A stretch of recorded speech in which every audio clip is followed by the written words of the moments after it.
Chapter number 2 thermodynamics. Thermodynamics में आज हम लोग सिस्टम और सराउंडिंग्स के बारे में पढ़ेंगे। चैप्टर नंबर 2 थर्मोडायनेमिक्स जो यूनिट 6 है, 5 से 6 नंबर का चैप्टर है। तो रसायन का वह शाखा जो बतलाता है हीट में परिवर्तन को भौतिक और रासायनिक अवस्था में, उसको थर्मोडायनेमिक्स कहते हैं। मुख्य बातें में सबसे पहले दोस्तों हम लोग यूनिवर्स के बारे में पढ़ेंगे। तो यूनिवर्स का मतलब होता है ब्रह्मांड। तो वे सभी वस्तु जिसको शामिल किया जाता है, चाहे वो नेचुरल हो चाहे कृत्रिम हो, उसको क्या बोलते हैं? यूनिवर्स। प्रणाली तो ब्रह्मांड का वह भाग जिस पर अध्ययन चल रहा हो वो कहलाता है प्रणाली। सराउंडिंग्स तो प्रणाली को छोड़कर ब्रह्मांड का बचा हुआ भाग को क्या बोलते हैं? सराउंडिंग्स।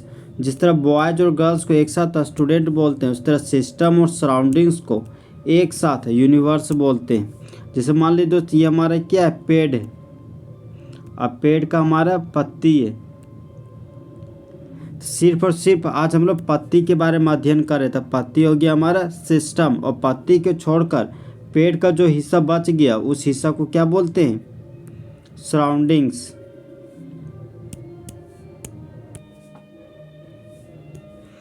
खुली प्रणाली तो वह प्रणाली जहाँ पर लेन देन होता हो मास और एनर्जी दोनों का सराउंडिंग के साथ, वो कहलाता है ओपन सिस्टम।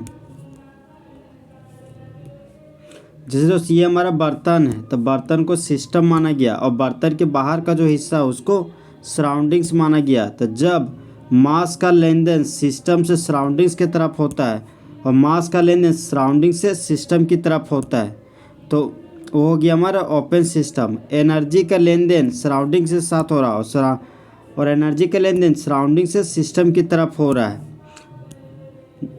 तो उसको ओपन सिस्टम कहते हैं। जैसे एक खुला कप में गर्म चाय रखा हुआ है, तो ये बर्तन है दोस्त, और बर्तन में अभी चाय रखा हुआ इतना, कुछ समय के बाद देखते हैं कि चाय मेरा इतना हो गया। इसका मतलब एनर्जी क्या हो गया? ट्रांसफ़र हो गया सराउंडिंग्स में। और गर्म शुरुआत दौर में चाय शुरुआत दौर में गर्म था, कुछ समय के बाद चाय ठंडा हो गया। इसका मतलब मास में थोड़ा क्या हो गया? कमी हो गया, मतलब मास ट्रांसफ़र हो गया सराउंडिंग की तरफ।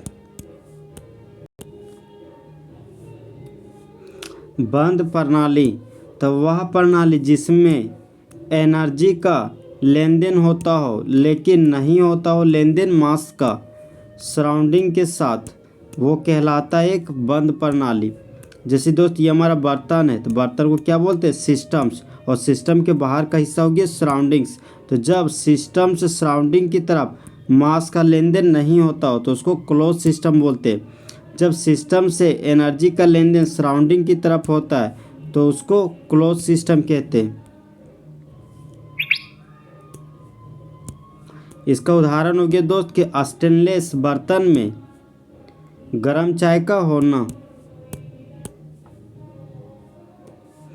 अलग थलग प्रणाली तो वह प्रणाली जिसमें लेन देन होता हो ना तो एनर्जी का और ना ही मास का सराउंडिंग के साथ, वो कहलाता है अलग थलग प्रणाली। तो ये बर्तन है दोस्त, और बर्तन में को सिस्टम बोलते हैं। अब बर्तन को छोड़कर जो हिस्सा बच गया उसको सराउंडिंग्स कहते हैं। तो जब सिस्टम से सराउंडिंग्स की तरफ मास का लेन देन नहीं होता हो, एनर्जी का भी लेन देन नहीं होता हो, तो उसको बोलते हैं अलग थलग प्रणाली।